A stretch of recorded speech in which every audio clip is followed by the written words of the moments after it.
اللهم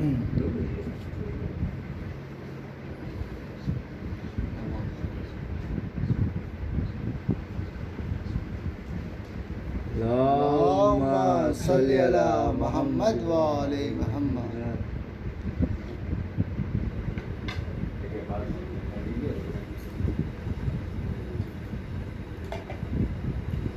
فاتحہ.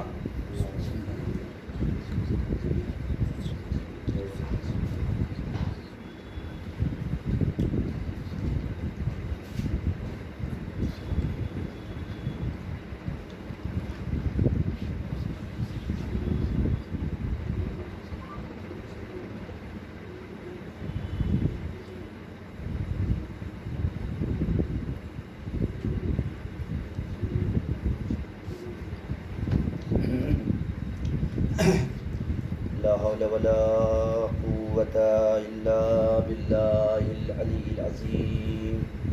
حسبنا الله ونعم الوكيل. نعم المولى ونعم النصير.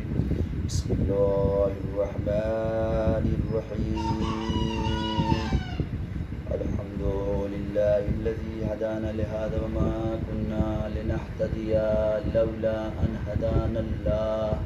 لقد جاءت رسل ربنا بالحق. الصلاة والسلام وتحية والإكرام على سيد أصل ما في الوجود. سر الله في كل موجود.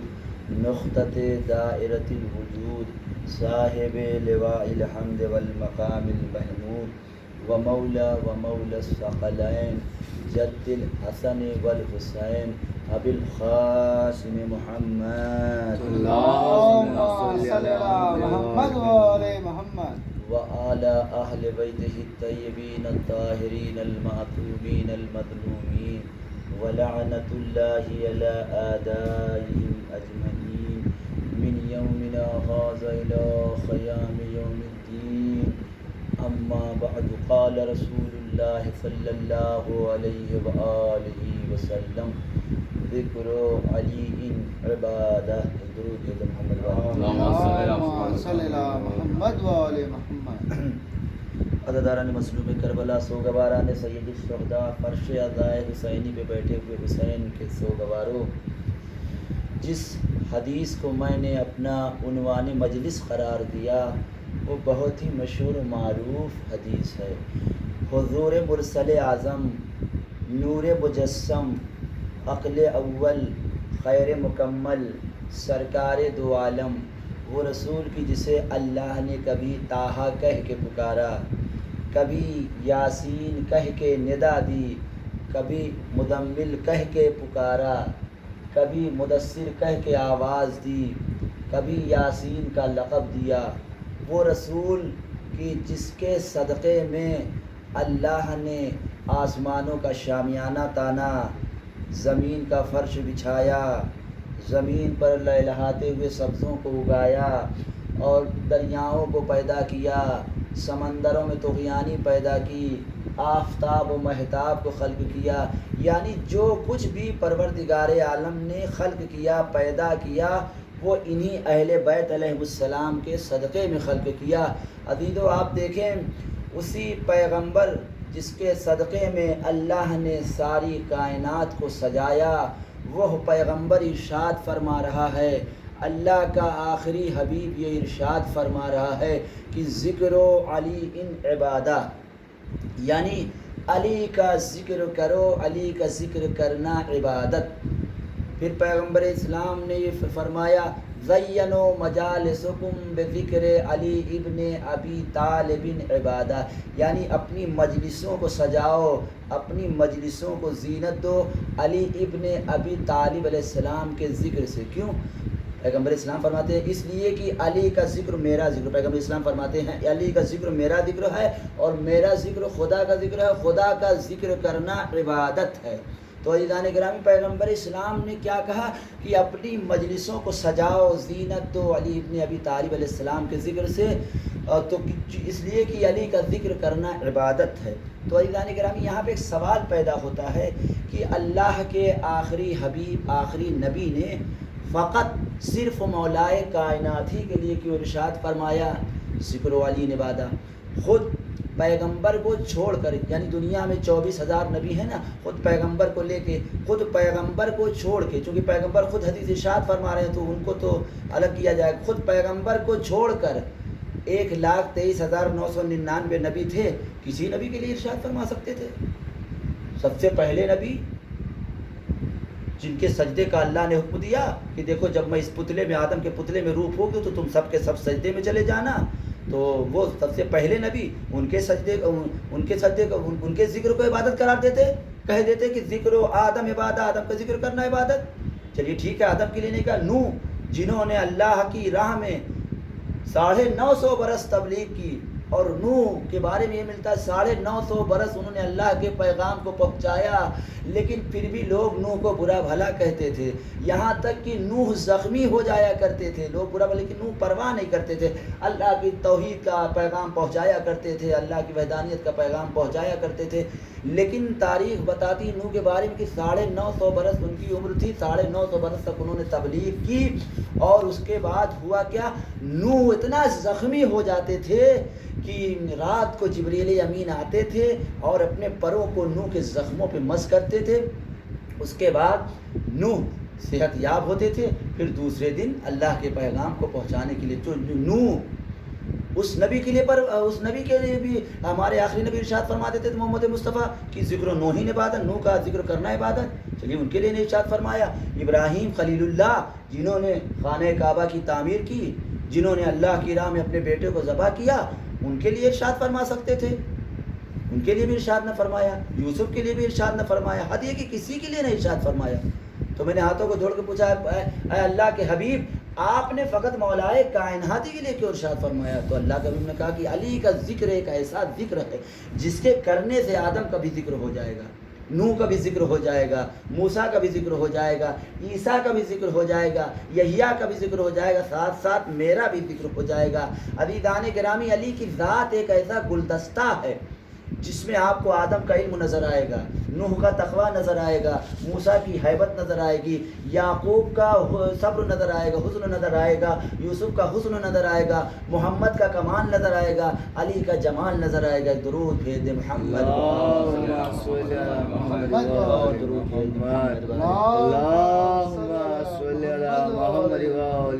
عزیزان محترم، تو علی کا ذکر وہ ایسا ذکر ہے جس کے کرنے سے تمام انبیاء کرام کا ذکر ہو جاتا ہے، تو کیوں نہ اس کے ذکر کو عبادت قرار دیا جائے؟ علی کی ذات میں سارے انبیاء کے صفات نظر آتے ہیں، آدم کا علم دیکھنا ہے تو ان کی ذات میں آؤ، نوح کا تقویٰ دیکھنا ہے تو ان کی ذات میں آؤ، موسیٰ کی ہیبت دیکھنا ہے تو ان کی ذات میں آؤ، اور یوسف کا حسن دیکھا ہے تو ان کی ذات میں آؤ، یعنی علی کی ذات میں سارے انبیاء کے کمالات سمٹ کے آ گئے۔ تو عزیزان گرامی، علی کا ذکر کو کیوں نہ عبادت قرار دیا جائے؟ یہیں پہ عزیزان محترم آپ دیکھیے، پھر دوسری حدیث میں پیغمبر اسلام نے ارشاد فرمایا کہ النظر الی وجہ علی ابن ابی طالب عبادت، یعنی علی کے چہرے پرنور کی طرف نظر کرنا، دیکھنا عبادت۔ یہ وہ فضیلت ہے جو کسی صحابی کے حصے میں نہیں آئی۔ عزیزان گرامی، تو آپ دیکھیں نبی کریم نے تو حدیث ارشاد فرما دی، علی کے چہرے پرنور کی طرف نظر کرنا عبادت۔ تاریخ بتاتی ہے، چونکہ یہاں مختصر مجمع اس لیے لہٰذا زیادہ تر یہ باتیں ان چیزوں میں ان جگہوں پہ نہیں بیان ہوتی جہاں پہ ہمارے دوسرے بھائی بھی رہتے ہیں۔ تو عزیزان گرامی آپ دیکھیں تو ام المومنین عائشہ نے ام المومنین عائشہ فرماتی ہیں کہ ایک دفعہ میرے والد، ان کے والد ابو بکر ان سے ملاقات کرنے کے لیے آئے، تو وہاں پہ مولائے کائنات علیہ السلام بھی بیٹھے ہوئے تھے۔ درود بھیج محمد، تو نبی نے کیا فرمایا کہ علی کے چہرے پرنور کی طرف نظر کرنا، دیکھنا عبادت ہے۔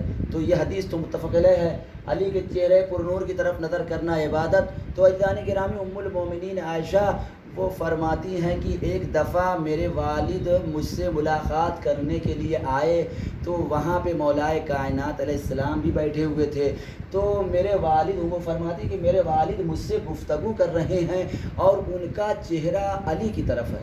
تو میں نے ایک دفعہ پوچھ لیا بڑھ کے، اے بابا، طریقہ گفتگو یہ ہے اور گفتگو کا انداز یہ ہے کہ جب کوئی کسی سے بات کرے، جب کوئی کسی سے ہم کلام ہو تو چہرہ آمنے سامنے ہو، یہ نہیں کہ ہم کسی سے بات کر رہے ہیں اور ہمارا چہرہ دیوار کی طرف ہے اور وہ ہماری طرف دیکھ رہا، تو یہ ادب کے خلاف ہے۔ تو وہ فرماتی ہیں کہ اے میرے بابا، آپ مجھ سے ہم کلام ہیں، آپ مجھ سے ہم گفتگو ہیں، آپ مجھ سے کلام کر رہے ہیں، لیکن میں یہ دیکھ رہی ہوں کہ آپ علی کے چہرے کی طرف مسلسل دیکھے جا رہے ہیں، یہ کیا وجہ؟ تو ان کے والد نے فرمایا، وہ فرماتے ہیں اپنی بیٹی سے، اے میری بیٹی، کیا تم نے پیغمبر اسلام سے یہ حدیث نہیں سنی کہ علی کے چہرے پر نور کی طرف نظر کرنا عبادت کا؟ نہیں، میں نے نہیں سنی۔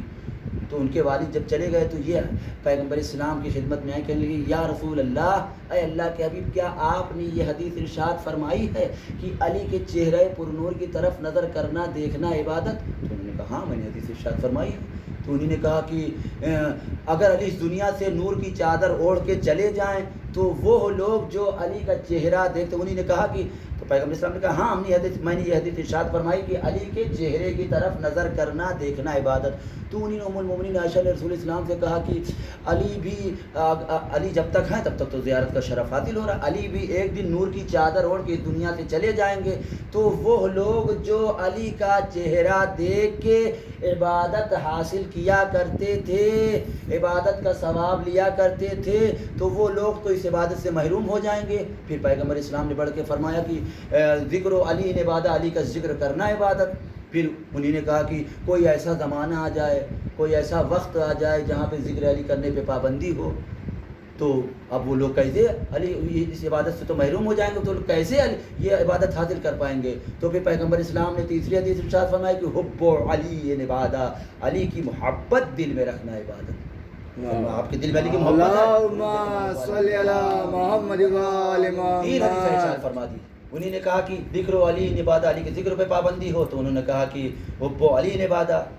تو اب آپ کے دل میں علی کی محبت ہے، آپ کہیں بھی جائیں آپ کو عبادت کا شرف حاصل ہوتا ہے، کسی بھی کام میں مشغول ہوں آپ کو عبادت کا شرف حاصل ہو جائے۔ تو عزیزان کرام، یہ وہ فضیلت ہے جو کسی انبیاء کے حصے میں نہیں آئی، کسی رسول کے حصے میں نہیں آئی، جو ذات علی میں سمٹ کے آ گئی۔ تو عزیزان گرامی، ایک حدیث میں آپ کو اور سنا دوں کہ پیغمبر اسلام نے فرمایا کہ جس شخص کے دل میں علی کی ولایت نہیں، علی کی محبت نہیں، تو وہ بوئے جنت بھی نہیں سونگھ سکتا۔ پیغمبر اسلام کیا حدیث ارشاد فرماتے ہیں کہ ایک وہ شخص، آپ دیکھیے گا، ایک وہ شخص جس نے احد کی پہاڑی کے برابر، احد کوئی چھوٹی موٹی پہاڑی کا نام نہیں ہے، احد کی پہاڑی کے برابر سونا اور چاندی ہیرے اللہ کی راہ میں خیرات کیا ہو اور 70 حج پاپیادہ انجام دیا ہو، یہاں ایک حج آدمی کر ہی نہیں پاتا، وہاں 70 حج پاپیادہ پیدل انجام دیا ہو۔ پیغمبر اسلام فرماتے ہیں ایک وہ شخص جس نے احد کی پہاڑی کے برابر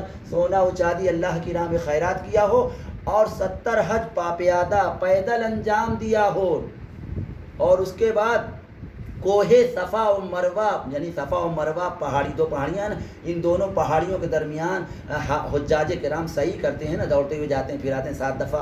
تو پیغمبر اسلام فرماتے ہیں کہ وہ شخص صفا اور مروہ کی پہاڑیوں کے درمیان زخمی ہو جائے، اس کے بعد زخمی ہو جائے، اس کے بعد دنیا سے گزر جائے، اے علی، اگر اس شخص کے دل میں تیری الفت نہیں، تیری محبت نہیں، تو وہ بوئے جنت بھی نہیں سونگھ سکتا، جنت میں جانے کی تو دور کی بات ہے۔ درود بھیجے محمد والے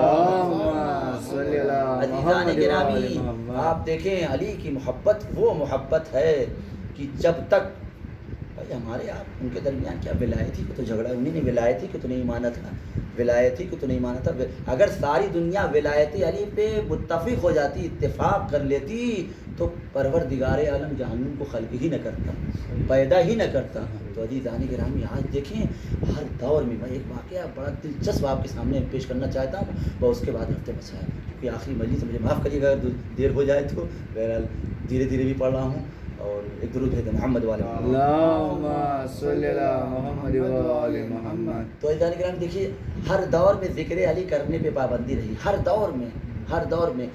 آپ دیکھیں کہ حجاج بن یوسف یہ اپنے دور حکومت کا بڑا ہی ظالم و جابر بادشاہ تھا، بڑا ہی ظالم و جابر، دشمن اہل بیت تھا، اس کے بارے میں یہ ملتا ہے کہ جب تک یہ کسی شیعیان علی کے قتل ہونے کی خبر نہیں سن لیتا تھا اس وقت تک اپنے دسترخوان سے لقمہ نہیں اٹھاتا تھا، اتنا دشمن اہل بیت تھا۔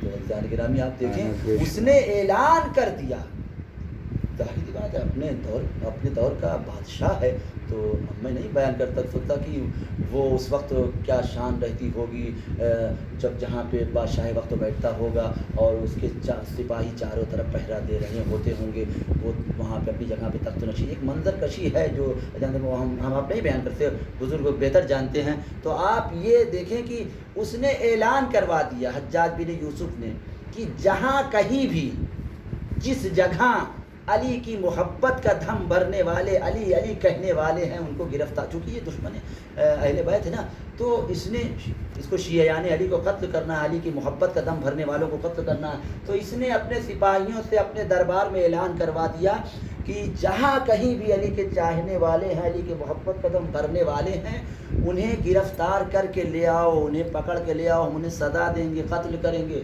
یہ حکومت کے خفیہ جاسوس، یہ منحوس دربار کی جاروب کشی کرنے والے، جب اس نے اعلان کیا تو ان لوگوں نے گلی گلی کوچا کوچا کریا کریا تلاش کرنا شروع کیا۔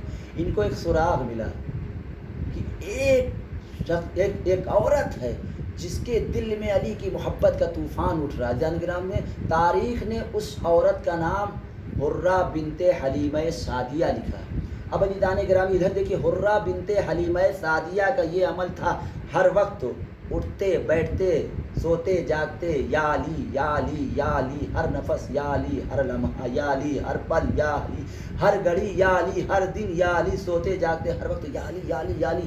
تو علی کی صدا تو گھر کی چہار دیواری کے اندر تو قید ہو نہیں سکتی، علی کا نام بھی بلند ہے، لہذا یہ ان لوگوں کو پتہ چلا، ظاہر سی بات ہے باہر آواز گئی، یہ لوگ تلاش کر رہے تھے، ان کے کانوں میں آواز آئی کہ کوئی ہے علی کی محبت کا دم بھرنے والا، تو ان کو سراغ لگا، یہ لوگ گئے۔ حجاج بن یوسف سے کہتے ہیں صاحب ایک سراغ ملا ہے۔ کہا کیا؟ کہا ایک عورت ہے جس کے دل میں علی کی محبت کا طوفان اٹھ رہا ہے، وہ عورت علی علی کہہ رہی ہے، اس کو گرفتار کر کے لے آؤ۔ کہا ہم نے کہا پہلے آپ سے بتا دیں، کہا نہیں گرفتار کر کے لاؤ۔ علی دان گرامی یہ حکومت کے خفیہ جاسوس اس دروازے پہ گئے، اس گھر پہ گئے جہاں سے علی علی کی آواز آ رہی تھی، انہوں نے دستک دی، دخل الباب کیا، وہ عورت دروازے پہنچی، دروازہ کھولا نہیں، پہلے پوچھا جاتا ہے کون کس کام کے لیے آئے تھے، تھوڑی دروازے پہ تو یہ وہ دروازے پہ وہ حرہ بنت حلیمہ سعدیہ پہنچی، اس نے دستک دی، اس کے بعد سپاہیوں نے، سپاہی میں سے کسی سپاہی نے دستک دی، وہ دروازے پہ پہنچی تو اس نے کہا کون؟ کہا کہ تم کو پتہ نہیں ہم حکومت کی طرف سے آئے۔ کہا کس لیے؟ کہا کہ تم کو نہیں پتا کہ جو ذکر علی کرنے پہ کیا سزا ہے؟ کہا اچھا، تو کہا چلو اسی وقت تم کو دربار میں بلایا گیا ہے۔ مومنہ نے، حرہ بنت حلیمہ سعدیہ نے کہا ابھی میں آتی ہوں، تم لوگ باہر کھڑے ہو۔ تو اس نے اپنے چہرے سے نقاب کو ڈھکا اور پورے بدن کو یعنی سر سے پاؤں تک چادر میں نہا کیا، اس کے بعد گھر سے یا علی کہہ کے قدم نکالا۔ ہم گھر سے نکلنے والی ہر عورت کو برا بھلا نہیں کہتے، اگر تحفظ عشق علی میں نکلے تو لاکھوں سلام، اگر مقابلہ علی کے لیے نکلے تو علی دان گرامی حرہ بنت حلیمہ سعدیہ نے یا علی کہہ کے اپنے گھر سے قدم نکالا۔ میں کہوں گا اے حرہ بنت حلیمہ سعدیہ، تو کہاں جا رہی ہے؟ مخالف کے دربار میں جا رہی ہے، نہ تیرے پاس تیر ہے، نہ تلوار ہے، نہ ڈھال ہے، نہ لشکر ہے، نہ سپاہی ہے، تو تنے تنہا چلی جا رہی، تھوڑی دیر کے لیے تقیہ تو اختیار کر لے۔ تو شاید مومنہ آواز دے، تجھے یہی تو پتہ نہیں کمال عشق علی یہی تو ہے، مار دے تو غازی کہلائے، مر جائے تو شہید کا درجہ حاصل ہو جائے۔ تو علی دان گرامی آپ دیکھیں ادھر اس کے سپاہی آگے آگے اور وہ مومنہ حرہ بنت حلیمہ سعدیہ پیچھے پیچھے، تھوڑی دور پہ دربار تھا، دربار میں پہنچے۔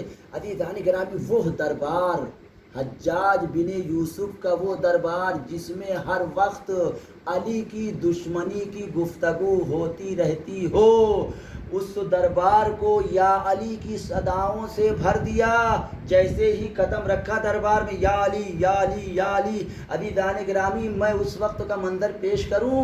اس وقت کا منظر تاریخ میں لکھا جیسے ہی حرہ بنت حلیمہ سعدیہ نے حجاج بن یوسف کے دربار میں قدم رکھا تو ایسا لگتا تھا کہ سب کی روحیں ان کے جسموں سے نکل گئی ہیں. سب کے سروں پہ طائر بیٹھ گئے. مجمع کاہی کی طریقے سے خاموش ہو گیا. سب کی گویائیاں چھن چکی ہیں. کسی سے کوئی بولا نہیں جا رہا ہے. خاموش سب کھڑے ہیں. ارے یہ کیا اچنبھے میں یہ کیا تو اس نے یا علی کہہ کے قدم رکھا. اس کے بعد دربار میں گئی. حاکم وقت کے پاس جا کے کہتی ہے, آنکھوں میں آنکھیں ڈال کے کہتی ہے, اب بھی لہجہ بدلا نہیں, اب بھی انداز بدلا نہیں. وہ تو علی کی چاہنے والی ہے نا. اس نے کہہ دیا کہ اگر مر جاؤ تو شہید کا درجہ, مار دو تو غازی کہلاؤ. تو عزیزان گرامی تو اب وہ گئی حکومت کے وہ گئی حاکم وقت کے دربار میں گئی. جانے کے بعد حجاج بن یوسف کی آنکھوں میں آنکھیں ڈال کے کہتی ہے, او ظالم تجھے شرم نہیں آتی؟ تو نے ایک عورت کو بھرے دربار میں بلا لیا. یہ ایک تاریخ ساز تماچا رخسار ملوکیت پر تھا. اس نے بھرے دربار میں آنکھوں میں آنکھیں ڈال کے اپنی فتح کا اعلان کر دیا. تجھے شرم نہیں آتی؟ تو نے بھرے دربار میں ایک عورت کو بلا لیا. تو وہ گھبرا کے کہتا, اصل میں تیری ایک شکایت ملی. کہا کیا شکایت ملی؟ کہا تمہاری شکایت یہ ملی ہے کہ تم علی کو اصحاب رسول سے افضل مانتی ہو. کہا کہ یہ خبر تجھ کو بالکل غلط دی گئی ہے کہ میں علی کو اصحاب رسول سے افضل مانتی ہوں. میں یہ کہہ کے اپنے مولا کی شان تھوڑی گھٹاؤں گی کہ میرا علی اصحاب رسول سے افضل ہے. ارے میرا علی تو نبیوں سے افضل ہے. میں کہوں گا میں یہ کہہ کے اپنے مولا کی شان تھوڑی کم کروں گی کہ میرا علی میرا مولا اصحاب رسول سے افضل ہے. ارے میرا علی تو انبیاؤں سے افضل ہے. میں اپنے ہاتھوں کو جوڑ کے پوچھوں گا حرہ بنت حلیمہ سعدیہ سے, اگر اس نے دلیل مانگ لیا تو کیا تو دے پائے گی؟ تو شاید حرہ بنت حلیمہ سعدیہ کہے, علی والے بغیر دلیل کے کوئی سوال ہی نہیں کرتے. یہ سوال تو کرے. تو کہنے لگے کہ ہم اس کے ماننے والے ہیں جس نے دعویٰ کیا ہے سلونی قبل ان تفقدونی. تو میں علی کی چاہنے والی ہوں. یہ سوال کرے, جواب دینا میرے مولا کا کام ہے. اب عزیزان گرامی اس نے کہہ تو دیا. تو اب یہ حرہ بنت حلیمہ سعدیہ اس سے کہتی ہے, حجاج بن یوسف سے کہتی, کیا تو نے قرآن پڑھا ہے؟ میں ہاتھوں کو جوڑ حرہ بنت حلیمہ سعدیہ سے پوچھوں گا, یہ نہیں قرآن پڑھا ہوگا تو کون پڑھا ہوگا؟ یہ تو حافظ قرآن ہے. تو شاید حرہ بنت حلیمہ سعدیہ یہ کہنا چاہتی ہو کہ دیکھو قرآن کو سمجھ کے پڑھنا اور بات ہے, قرآن کے حافظ ہو جانا اور بات ہے. تو ایجان اس نے کہا, ہاں کیوں نہیں قرآن پڑھا؟ میں حافظ قرآن. تو اس نے کہا کہ کیا تم نے قرآن پڑھا؟ کہا کہ قرآن میں تم نے حرہ بنت حلیمہ سعدیہ, کیا تم نے قرآن وہ قصہ پڑھا ہے کہ جب جناب آدم علیہ السلام کو اللہ نے جب جناب آدم علیہ السلام کو جنت سے یہ منع کیا تھا کہ فلاں درخت کے پاس نہ جانا, وہ گندم کا درخت گیہوں کا درخت تھا. بعض روایتوں میں ملتا ہے کہ تو حرہ بنت حلیمہ سعدیہ کہتے, تو نے قرآن پڑھا, تو نے قرآن میں وہ قصہ پڑھا ہے کہ جب اللہ نے آدم سے منع کیا تھا کہ اس درخت کے پاس نہ جانا جو گندم کا تھا, منع کرنے کے باوجود بھی جناب آدم علیہ السلام اس درخت کے پاس گئے اور گندم کھا لیا. تو عزیزان گرامی حرہ بنت حلیمہ سعدیہ نے کہا کہ وہ آدم تھے کہ ان کو منع کیا گیا تھا, پھر بھی اس درخت کے پاس گئے, جانے کے بعد گندم کھا لیا. میرا علی وہ ہے جسے منع نہیں کیا گیا تھا لیکن زندگی بھر جو کی روٹیوں پہ قناعت کرتے رہے. تو اب بتاؤ علی افضل کی آدم افضل؟ ایک درود بھیج محمد صلی اللہ محمد. اسی طریقے سے ایک انبیاء کا علی سے تقابل کیا, علی کی افضلیت کو واضح کر کے دکھا دیا کہ دیکھو علی آدم سے افضل, علی نوح سے افضل. یعنی بھرے دربار میں عزیزان گرامی وہ ولی جس کا تذکرہ عبادت, اس علی کی اولاد پہ مسائل کے پہاڑ توڑ دیے گئے. ابھی بعد وفات رسول کیا اہل بیت پہ کم مظالم ہوئے؟ ابھی رسول کا کفن میلہ نہ ہونے پایا تھا کہ یہی مسلمان جو کلمہ پڑھتے تھے در سیدہ پہ آگ اور لکڑیاں لے کے جمع ہو گئے. اس کے بعد دروازے میں آگ لگا دی. عزیزو آج امام کا سویوم ہے، ایک کا سویوم نہیں ہے، کربلا کے 72 شہیدوں کا سویوم ہے، کربلا کے 72 شہیدوں کا سویوم کی مجلس میں آپ بیٹھے ہیں۔ تو عزیزان گرامی آپ دیکھیں کہ حسین کی ذات وہ ذات ہے کہ جس پہ رونا انسانیت کی دلیل ہے، جس کے دل میں انسانیت کا درد ہوگا وہ حسین کو روئے گا۔ حسین کی مصیبت ایک ایسی مصیبت ہے کہ اگر کسی کے سامنے بیان کی جائے گی تو اس کی آنکھوں سے آنسو ضرور گرے گا۔ حسین نے کربلا کے میدان میں مرثیہ پڑھا تھا، انا خطیل الابرا لا یذکرنی المؤمن الا استابرا، ارے میں وہ پشتہ شہید ہوں کہ جسے ظالموں نے رلا رلا کے مارا۔ حسین کبھی یون محمد کی میتوں پہ گئے تو رو دیے، حسین کبھی علی اکبر کے لاشے پہ گئے تو رو دیے، حسین کبھی عباس کے لاشے پہ گئے تو رو دیے۔ حسین نے کربلا کے میدان میں مرثیہ پڑھا، میں وہ کشتہ شہید ہوں جسے ظالموں نے رولا رولا کے مارا۔ جزاکم اللہ خیر الجزا۔ خداوند عالم آپ کو کسی غم میں نہ رلائے سوائے غم مظلوم کربلا کے۔ عزیزوں، میں نے اس ادا خانے میں حسین کی رخصتی نہیں بیان کی، حسین کی شہادت بیان نہیں کی۔ شاید بی بی سیدہ مجھ سے پوچھے، اے ذاکر حسین، تو نے ہر ایک کی شہادت پڑھی لیکن میرے حسین کی شہادت نہ پڑھی، لہذا میں آج حسین کی شہادت مختصر پڑھوں گا، اس کے بعد 11 محرم کا ایک منظر پیش کر کے اپنی مجلس کو تمام کر دوں گا۔ عزیزو، کون حسین؟ وہ حسین کی جب کوئی ہدیہ باقی نہ رہا، عباس مر گئے، علی اکبر جدا ہوا، ارے ہم سے کسی نے یہ بھی نہ پوچھا کہ کیا ہوا۔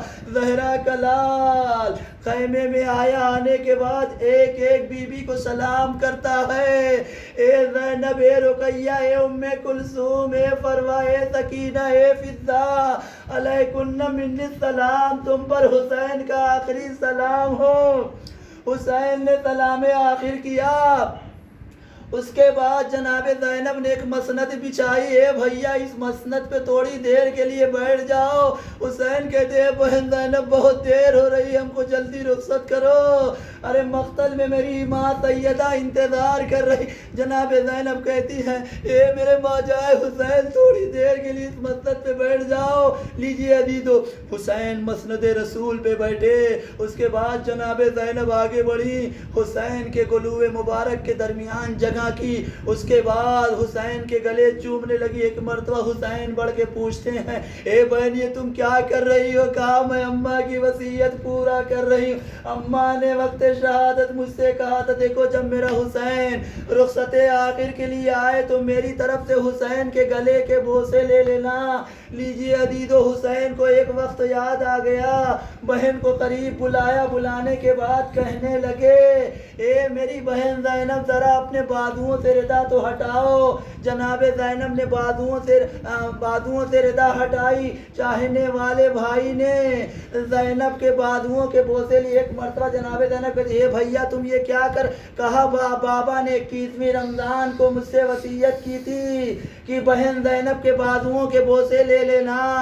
جزاکم اللہ خیر الجزا۔ خداوند عالم آپ کو کسی غم میں نہ رلائے سوائے غم مظلوم کربلا کے۔ تاریخ بتاتی ہے کہ امام حسین در خیمہ پہ آئے۔ اب حسین کبھی مقتل کی طرف رک کر کے پکارتے ہیں بیٹا اکبر کیا ہوا، اپنے بابا کو سوار نہ کراؤ گے؟ کوئی آواز نہیں آئی۔ دریا کی طرف رک کر کے آواز دی، کوئی آواز نہیں آئی۔ مقتل کی طرف پھر رک کر کے آواز دی، بیٹا قاسم کیا اپنے غریب چچا کو سوار نہ کراؤ گے؟ عزیزو، اس مقام پہ میر علی صلی اللہ المقامہ فرماتے ہیں کہ حسین جب کہ چلے بعد دوپہر رنگ کو، نہ تھا کوئی جو کہ تھا میرے کعب توسن کو، سکینہ چھاڑ رہی تھی ابا کے دامن کو، حسین چپ کے کھڑے تھے جھکائے گردن کو، ارے ناز رہا تھا کوئی شاہ کربلائی کو، فقط بہن نے کیا تھا سوار بھائی کو۔ لیجیے عزیزو، حسین میدان قتال میں آئے، آنے کے بعد شجاعت کے جوہر دکھا رہے ہیں۔ ایک مرتبہ وہ وقت بھی آیا، ہاتف غیبی سے آواز آئی، اے حسین تم نے شجاعت کے جوہر دکھا دیے، اب صبر کے جوہر دکھا دو۔ اس مقام پہ میر علی صلی اللہ المقامہ فرماتے ہیں ارے تیروں پہ تیر کھا چکے بس اے حسین بات، زخموں پہ زخم کھا چکے بس اے حسین بات، برچی پہ برچی کھا چکے بس اے حسین، ہم تم کو آزما چکے بس اے حسین بات۔ گردن جھکا دو خنجر بیداد کے لیے، ارے کچھ امتحان چھوڑ دو سجاد کے لیے۔ جزاکم اللہ خیر الجزا۔ خداوند عالم آپ کو کسی غم میں نہ رلائے سوائے غم مظلوم کربلا کے۔ تاریخ بتاتی ہے کہ بھاگی ہوئی فوجیں سمٹنے لگی، کسی نے تیر مارا، کسی نے برچی ماری، کسی نے نیزہ مارا، زہرا کا لال پشت فرس پہ ڈگمگانے لگا۔ عزیزو جنگل سے آئی فاطمہ زہرا کی یہ صدا، ارے امت نے مجھ کو موٹ لیا وا مصیبتا، ارے یہ گہرے گہرے زخم یہ عالم کا مقتدا، اب کون ہے جو حق کے رفاقت کرے ادا، ارے 1900 ہے زخم تنے چاک چاک پر، زینب نکل حسین تڑپتا ہے خاک پر۔ لیجیے عزیزو حسین زین سے حسین گھوڑے کی زین سے زمین پہ آئے، لیکن عزیزو میں نے غلط کہہ دیا۔ ہمارے 12ویں امام زیارت ناہیہ میں ارشاد فرماتے ہیں، میرا سلام اس جد مظلوم پر جس کا لاشا وقت شہادت نہ زین پہ تھا نہ زمین پہ بلکہ تیروں پہ معلق رہا۔ شمرکند خنجر لے کے آگے بڑھا حسین کے سر و تن میں جدائی کی، زمین کربلا ہلنے لگی، فرات کا پانی نہ دو اچھلنے لگا، ایک آواز آئی الا قتل الحسین بکربلا، الا ذبح الحسین کربلا۔ لیجیے عزیزو حسین شہید کر دیے گئے۔ شام غریبہ آ گئی۔ کون شام؟ بیواؤں کی شام، اسیروں کی شام، اسیروں کی شام، بیواؤں کی شام، یتیموں کی شام۔ لیجیے عزیزو شام غریبہ تمام ہو گئی۔ عزیزو 11 محرم آئی۔ 11 محرم قیامت کی صبح تھی۔ جناب زینب نے دیکھا کہ ہماری طرف کچھ ناقے لائے جا رہے ہیں۔ جب وہ ناقے قریب آ گئے تو جناب زینب نے ایک منظر دیکھا کہ دونوں کچھ ناکے آپس میں منہ کو منہ ملا کے کچھ گفتگو کر۔ ایک مرتبہ سید سجاد سے کہتی ہیں، اے بیٹا سید سجاد، یہ ناکے آپس میں کیا گفتگو کر رہے ہیں؟ سید سجاد نے کہا، اے پھوپھی اماں، یہ ناکے آپس میں گفتگو کر رہے ہیں، دیکھو ہم پہ نبی زادیاں سوار ہوں گی، تم لوگ آہستہ آہستہ قدم بڑھانا، کہیں ایسا نہ ہو کہ ہمارے ناقے سے کوئی بچہ گر جائے تو ہم روز محشر رسول کو کیا جواب دیں گے؟ اللہ رے مصیبت حسین، ارے ان جانوروں کا تو آل رسول کا اتنا خیال، لیکن وہ جو رسول کا کلمہ پڑھتے تھے، رسول کی اولاد پہ ظلم کے پہاڑ توڑ دیے گئے۔ جزاکم اللہ خیر الجزا۔ خداوند عالم آپ کو کسی غم میں نہ رلائے۔